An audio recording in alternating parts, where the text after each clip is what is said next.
guys, okay, welcome back to another episode of RTHD. I'll be very quick with this episode, but what I want to do is give you an update on how the new Fire Stick has been operating on my TV. And I have to say, I have been pleasantly surprised. I actually paid only $30 US for this thing, and this thing works better than some of the MXQ Pro boxes that are still out and available on Amazon and all these others for even more price, I think.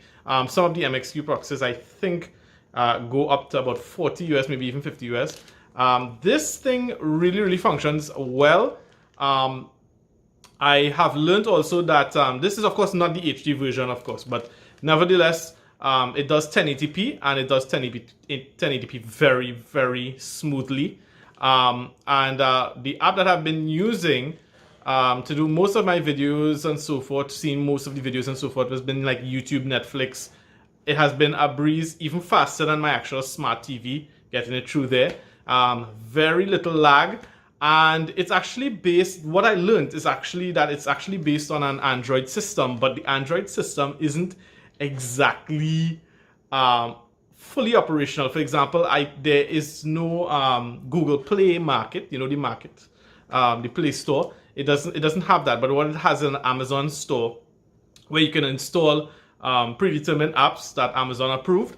But the cool thing about this is that you can actually do something even more, which is install Android APK files. Now, if you don't know anything about Android APK files are pretty much the install files for apps on Android. So you can actually get the APK file and install it in, but it's not straightforward. What you need to do is get an app called Downloader first, which I believe is on the Amazon store. It's free, of course, and you can download it. And once you get Downloader, then you could use the Downloader to specify an APK file and install it up and so forth. In the process, you'll also have to allow unknown sources.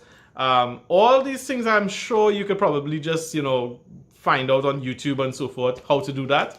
And you should be up and running with some other apps, what I'm talking about, that will be able to give you some live TV and so forth. So with that being said, I also learned as well that the Fire Stick one that I have, the 1080p Fire Stick, actually has 6 gigabytes of ROM.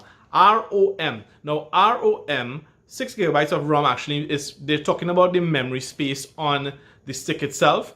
Some is used for the operating system, but it's not much. I believe before installing stuff, it came with about at least 5 gigabytes free. So you have a ton of storage to install apps.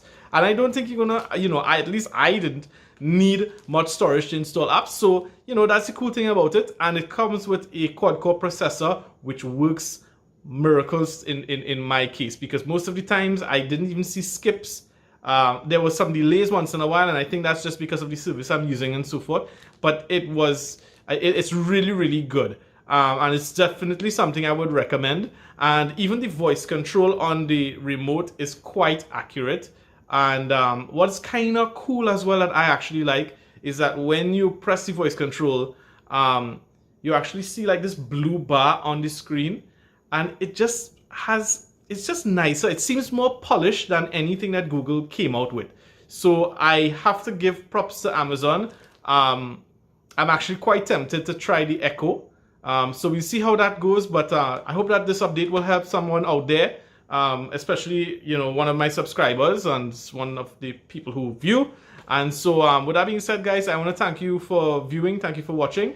And I'll see you guys again soon with another review. So stay tuned.